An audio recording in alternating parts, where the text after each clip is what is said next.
Hello, everybody, and welcome to the Week 5 Resilient Strategies Weekly Update. Today, what we're going to be doing is going through our stats over the last 7 days, talk about a few things that have worked for me over the last week and a few things that need improvement. And the best way to do that, again, as always, is just to jump right into the stats. So I'm just going to share my screen here so we can jump right in. And you can see here that the channel over the last 7 days got 3,000 views, but you can see the trend's gone down.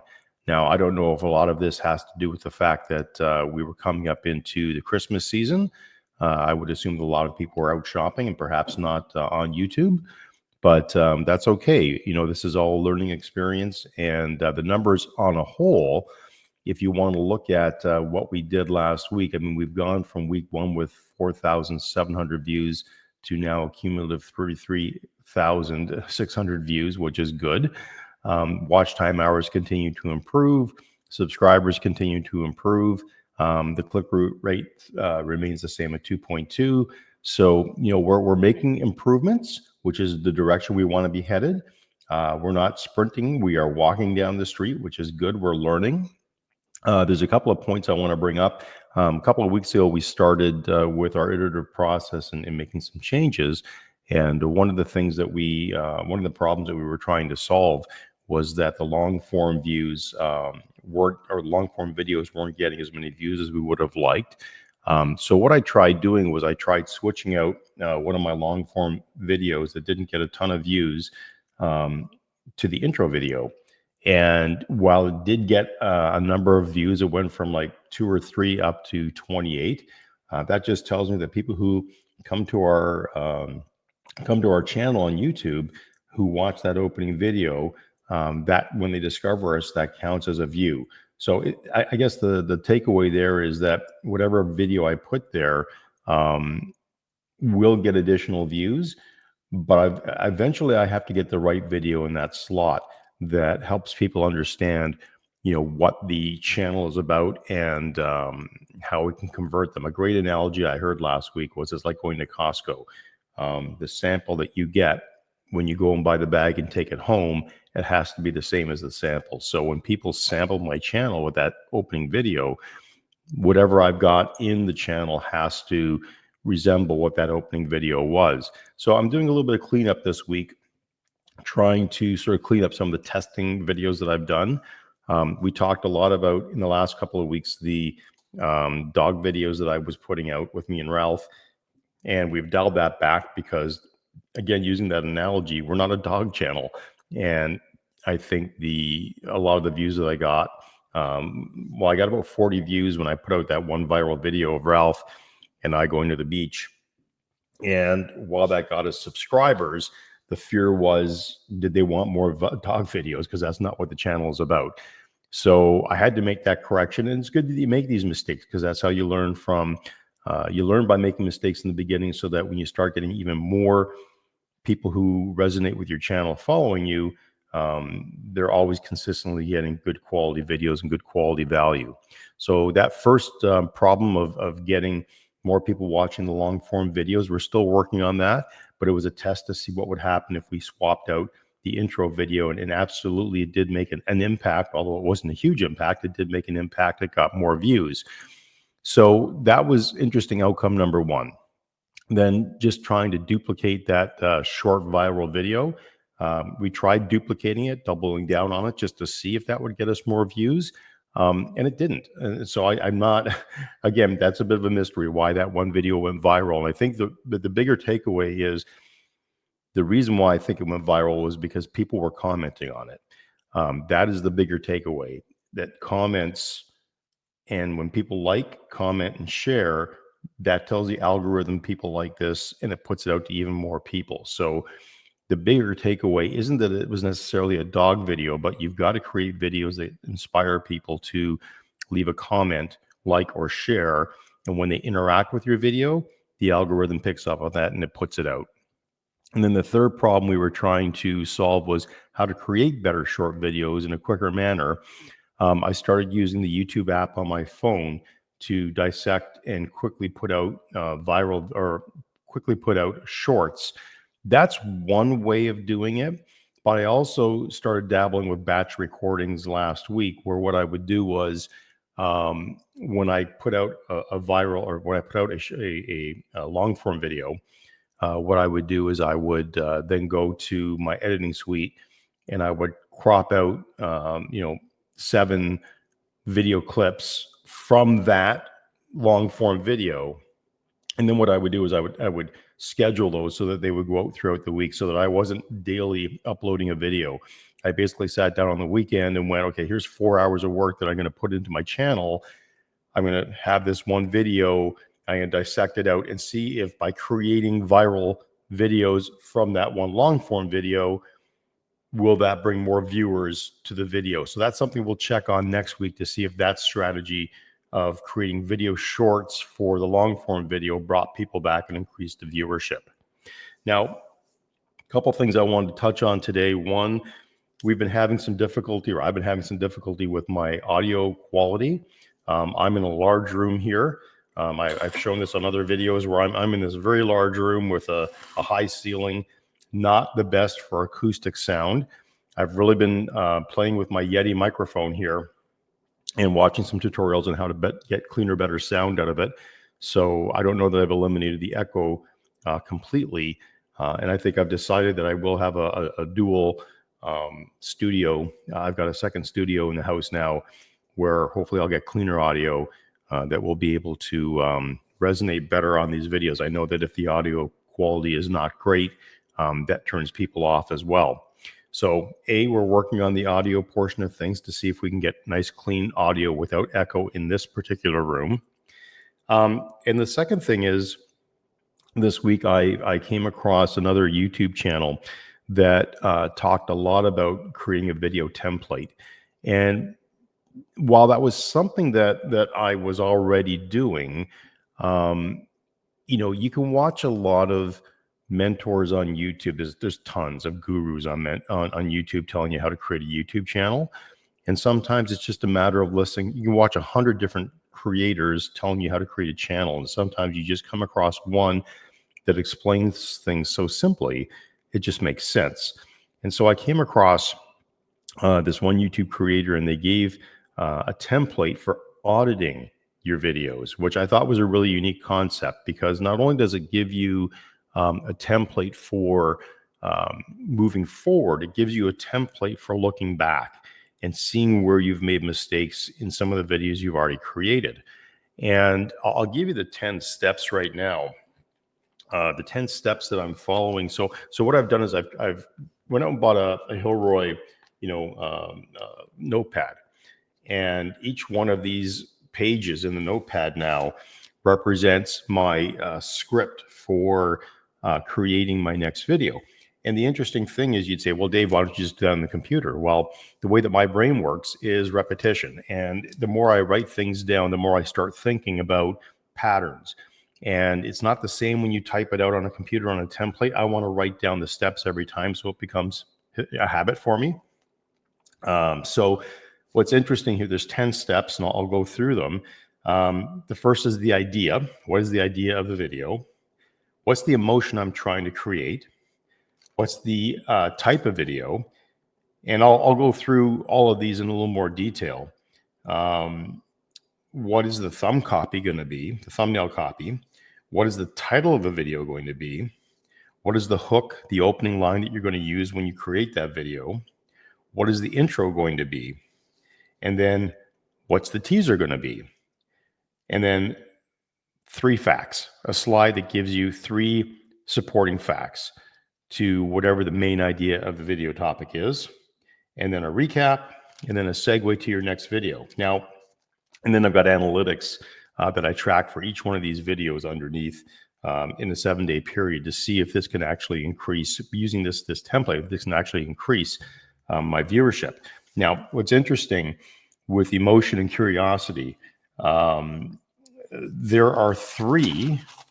There's a number of different emotions you could use or try to create with your video, but the idea of thinking through this pattern really helps you structure the thumbnail, the title of the video, because the thumb and the title are hugely important.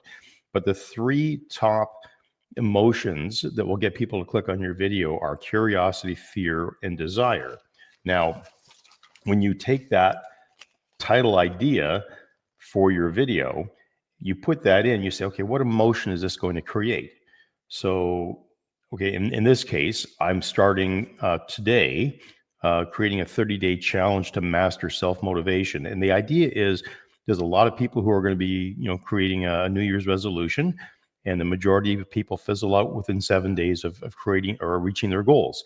So what I wanted to do is I wanted to create a 30-day self-motivation challenge that helps people achieve a 30-day goal, whatever their goal is. I'm not going to be their guru to tell them to lose weight, quit smoking, any of those things. There's a million people on YouTube that can do that for them, and they'll find somebody that will resonate with them to do that. What I'm going to do is talk about self-motivation, because there's very few people on YouTube who actually talk about how do you start a process and see it through for 30 days. So that's going to be the fun part of this challenge. Now, the idea is a 30-day self-motivation challenge. The emotion that I want to create on day one is just curiosity. And then the second and following 29 videos will all be a desire to learn more. So those are the two emotions I'm working with, curiosity and desire. So what type of video is it? In this case, it's going to be a challenge. So when I think about how I'm setting up the video, I'm constantly going to be looking at how am I challenging people to follow along, come back. That's all feeding into the binging idea of we want people to come to our challenge and binge a number of videos. So the idea that it's a challenge, it's a series, it's a playlist, that's going to get people coming back. Even if they discover this video 2 years from now in the middle of summer, if they like the first video, it inspires them to come back. It's binge worthy. That's the idea. There's a structure, there's a format that's going to get people hopefully wanting to come back. But then when you think about the thumbnail,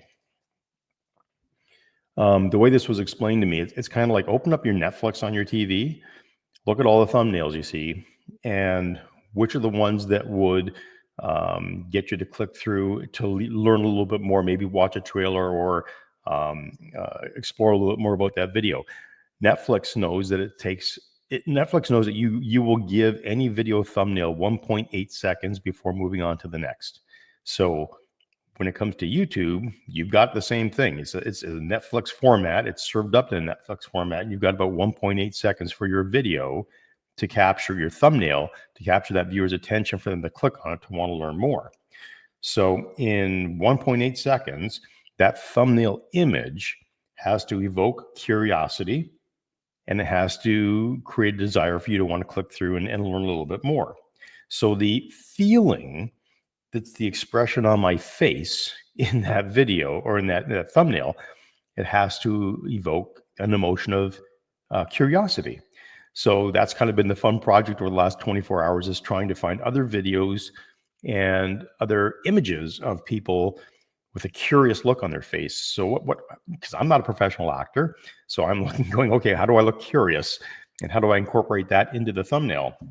And then what are the 3 copy words that I'm going to have on my thumbnail that's going to tell people, what this video is about in 3 words or less? And in this case, the words that I'm going to use, the power word I'm going to use is mastering self-motivation. So, you want to use 3 words or less in your copy. And I've actually got, and I'll in my thumbnail, you'll see it. In the top left-hand corner, I've got 30-day challenge, so that people know that this is part of a series. It's minimal, small. And then the bigger copy is mastering self-motivation. So, the action word, the power word is mastering, and then what it's about, self-motivation. And hopefully there'll be a look of me looking rather curious, and you're going, hey, maybe I want to learn more about this. I'll click on it. And then what happens is I serve up the hook immediately. And a lot of my videos, because I'm new to YouTube, I've been introducing myself. I'm going to stop introducing myself, and I'm going to right away get into the hook, because I know that I've got about 10 seconds to get somebody to click on that video and then stay there to see more. So the hook is awesome, because you can go into ChatGPT, type in your title, and say, write me an awesome hook, and based on curiosity for this title, and it gives you your one-liner. So you give your one line, you pump that in there, you get people curious and wanting to learn more. and then you jump into a quick intro that tells people what they're going to be getting. So in there, what you want to do is create a slide that says, here's the main idea of the video, and I'm going to give you 3 supporting facts, but don't give them the 3 supporting facts just yet. You want to tease them with what the end outcome of the video is going to be, so that they have something, kind of their brain has something to move forward towards. You're waiting for that sort of aha moment at the end. And then you come in with your 3 supporting facts from that slide. And now you start, in marketing, we used to call it masking. So if I had a slide that had 3 points on it, I would reveal the 3 points one at a time so that people wouldn't read right through and be done with it and move on. It's funny, when I did a channel audit of one of my earlier videos, that was my most successful video in my long form videos so far. I have almost 1,000 views on it. I went back and audited it, and it was only 8 minutes long. But after I looked at it and I listened to it, and at 2 minutes and 14 seconds, I told people everything they needed to hear. So why would you stick around for the next 6 minutes? And it's because I didn't have the right structure. And sure enough, when I went back and looked at the analytics, at 2 minutes and 40 seconds, that spot in between 215 and 250, the majority of people left the video because I told them, hey, I've just told you everything you need to know, and here's a story, and they just didn't stick around for the story. So the idea in marketing is masking your slides. And so what I'm doing here is the exact same thing. I'm masking my 3 supporting facts to the main idea, getting people to stick around a little bit longer so that they can see what those 3 supporting ideas or those 3 supporting facts are, then recapping the video at the end, and then having a segue to your next video. I've been adding end screens, but I haven't been doing the segue very well because I didn't know what I was pointing people towards. So in this series, for example, I should be saying, and so for next week, right here, click on next week number 5 or week number 6 to watch how we made out next week after this video was done. The thing is, you're kind of always lagging behind because I haven't created week 6 yet. I'm doing week 5 right now. But if you're following this and you're binging this in a progressive way, you're going to go, oh, okay, I get it. So Dave wants me to go on to the next one if I want to see what happened next week, and keep me here binging along the series. So it's kind of funny that you'll do that even though next week hasn't been created. So for a week, it's sort of, there's nothing to show. You just do an end card that's your best video. But then after a week, come back and edit that video and select a new next video. And don't select the best video, select the next one in the series. So you have to come back and sort of go back to your channel and do a little bit of management of your videos to get the right end screen in play. But then, that template is awesome because now it gives structure. And it's not like you've noticed in some of my videos, they've been what we call quick jumps, where it's a script. I'm following a script. I'm reading a script. I'm trying to make a very clear point. I'm trying to share something useful. Some of those videos have done very well. The videos that do better for me are ones that are unscripted. But even the ones that are unscripted, where I'm just talking about bullet points and expanding on stories, those ones, they're still following this bullet point system. So when I think of creating a series of 30 videos that are all based using this script, the idea is that the hook is scripted, the first couple of lines are scripted, but then you've got 3 bullet points and you want to talk from the hip because I've got experience. I understand what I'm talking about. I'll think about the story that I want to share beforehand. But then when I get into the video, it's just going to be off the cuff and it's going to feel natural, like I'm talking to a friend, hopefully. So that's kind of where I was going with these videos for this week. It's been an interesting week. I'm learning a lot. I'm not